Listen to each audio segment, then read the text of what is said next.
Friends, ఇక్కడ ఒక clipping కనిపిస్తుంది కదా! ఒక మేనత్త మనం సాధారణంగా మేనత్తలకి ఎంత విలువ ఇస్తామో, ఎంత ప్రేమిస్తామో, అదే మేనత్త తన మేనకోడలని, మేనల్లుళ్ళని ఎంత ప్రేమతోటి చూసుకుంటదో మనకు తెలుసు. కానీ హర్యానాలోని పానిపట్టుకు చెందినటువంటి ఈ పూనమ్ అనే మేనత్త తన మేనకోడలిని ప్రాణాలు తీసేసింది ఫ్రెండ్స్. ఎందుకు అనంటే ఈ ఆశ్చర్యం అసలు ఇట్లా కూడా ఉంటారా మనుషులు అనే విధంగా ఈమె ఇలాంటి హత్య చేసింది. ఆమె కంటే అందంగా ఉంటుందనే ఆమె కంటే అందంగా ఉంటుందనే ఉద్దేశంతోటి తన మేనకోడలి ప్రాణాలు తీసేసింది ఫ్రెండ్స్. నీటి తొట్టిలో దూసేసి.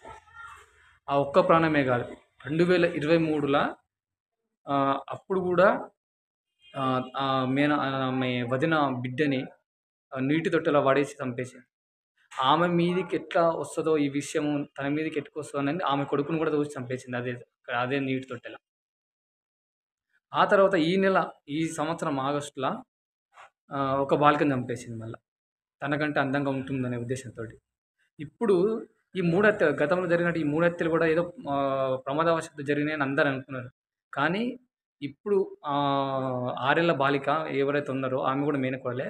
ఆమెను చంపేసిన తర్వాత నీటితోటి అంటే పెళ్లి జరుగుతున్న పెళ్లి వేడుకల వాళ్ళందరూ ఉండంగా, ఇంటి కుటుంబ సభ్యులంతా ఉండంగా ఈమె 6 ఏళ్ల బాలికని నీటి తొట్టెలో పడేసి చంపేసింది. అయితే పోలీసులు మరి సీసీ కెమెరాలు చూసిర్రా, ఏది చూసిర్రా మొత్తం అయితే ఈమెనే హత్య చేసిందని తెలిసింది.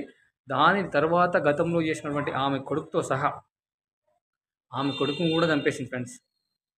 ఇంత దారుణం ఇలాంటి మేనత్తలు కూడా ఉంటారని అస్సలు ఫస్ట్ టైమ్ చూస్తున్నాను నేనైతే.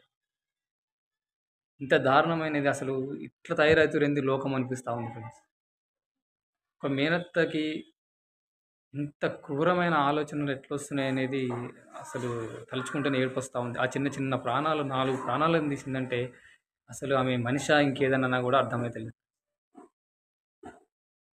ఇది హర్యానాలోని పానిపట్టులో జరిగింది. చాలా ఏడుపొచ్చే విషయం ఫ్రెండ్స్. చూద్దాం మరి అక్కడి పోలీసులు ఎలాంటి చర్యలు తీసుకుంటారో చూద్దాం.